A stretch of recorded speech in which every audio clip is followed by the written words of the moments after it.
Лавр жапырағы бәріміздің де ас үйімізде бар. Оны көбіне қуырылған және бұқтырылған ет, сорпа секілді тағамдарға қосамыз. Алайда бұл жапырақтың халық медицинасында көп қолданатынын біріміз білсек, енді біріміз білмеуіміз мүмкін.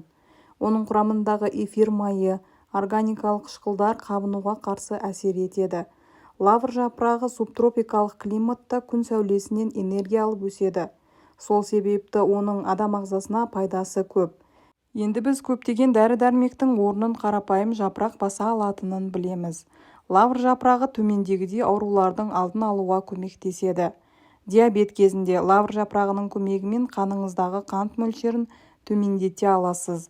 Ауыз қуысы ауруларына қарсы, егер аузыңыздан жағымсыз иістер шықса, сіздің қызыл егіңіз ісінсе, қанжел, стоматит, гингивит секілді ауруларға ұшыраған болуыңыз мүмкін. Олардың алдын алу үшін тамақ арасындағы үзілісте лавр жапырағын шайнаңыз. Нәтижесіне көзіңізді жеткізесіз.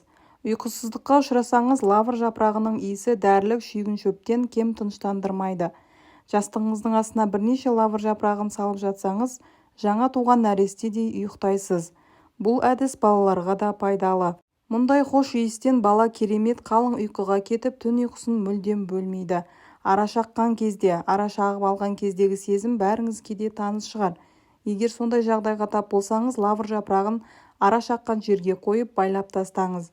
Қабыну тез арада кетеді. Үйіңіздегі ауаны хош иістендіреді. Лавр жапырағының құрамында эфир майы болғандықтан үйіңізді залалсыздандыратын қасиетке ие. 10-15 жапырақты алып, қайнатып бөлмелеріңізге қойыңыз. Бірнеше минуттан кейін керемет хош иіс шығатын болады. Лавр жапырағы қант диабетін емдейді. Оның пайдасының ең бастысы адамның иммунитетін көтеруінде. Ол әсіресе суық тиіп ауырған кезде өте пайдалы. Лаврдың құрамындағы ағзадағы зат алмасу қызметінің дұрыс жұмыс істеуіне қажетті микроэлементтер мол. Сондай-ақ ол ағзаны қалдықтардан тазартатын қасиетке де ие. Лавр жапырағы көптеген тамақ түрлеріне айрықша дәм мен хош иіс беретін таптырмас дәмдеуіштердің бірі. Медицина өкілдері жүргізген зерттеулер нәтижесінде бұл өсімдіктің денсаулыққа берер пайдасы мен тигізетін залалдары анықталған. Оның пайдасының ең бастысы адамның иммунитетін көтеруінде. Ол әсіресе суық тиіп ауырған кезде өте пайдалы. Лавр құрамында ағзадағы зат алмасу қызметінің дұрыс жұмыс істеуіне қажетті микроэлементтер мол. Кептірілген лавр жапырағының тұнбасын ішу бауырдағы тастың түсуіне ықпал етіп, асқазан ауруын емдеп, адамның асқа тәбетін ашады.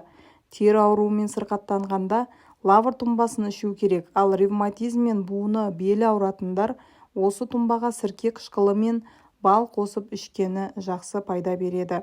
Гайморитпен ауырғанда мұрынға лавр жапырағынан алынған майдың бір тамшысын тамызса, тыныс алу жақсарады. Сондай-ақ 10 дана лавр жапырағын 1 литр суға салып, бір қалыпты отта 5 минут қайнатып, оттан алған соң, сол қайнатпаның буымен 5 минуттай тыныстауда гайморит кезінде жақсы көмектеседі. Лавр жапырағын іш өтіп ауырғанда ішті қатыру үшін де ішуге болады.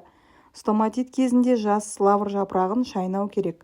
Құрамында эфир майы мен хош иісі заттар мол болғандықтан лавр жапырағы туберкулездің де алдын алады екен.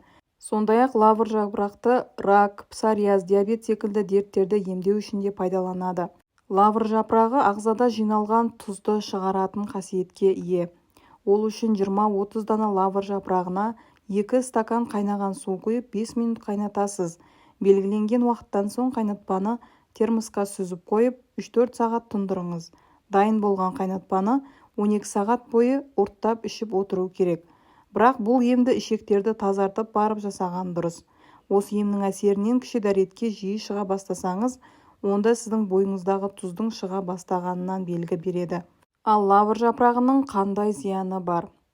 Лавр жапырағының зиянды тұстарына келер болсақ, оның ең бірінші кері әсері аллергия тудыруға бейімділігінде. Сондықтан да аллергиясы бар адамдар оны емделу үшін немесе тағамға қосып пайдаланғанда абай болғаны жөн. Сондай-ақ емізулі аналар да лавр жапырағына үйір бола бермегені абзал. Ал жүктілік кезеңінде лавр жапырағын мүлде тұтынбаған дұрыс. Себебі ол жатырдың белсенділігін арттыратын қасиетке ие.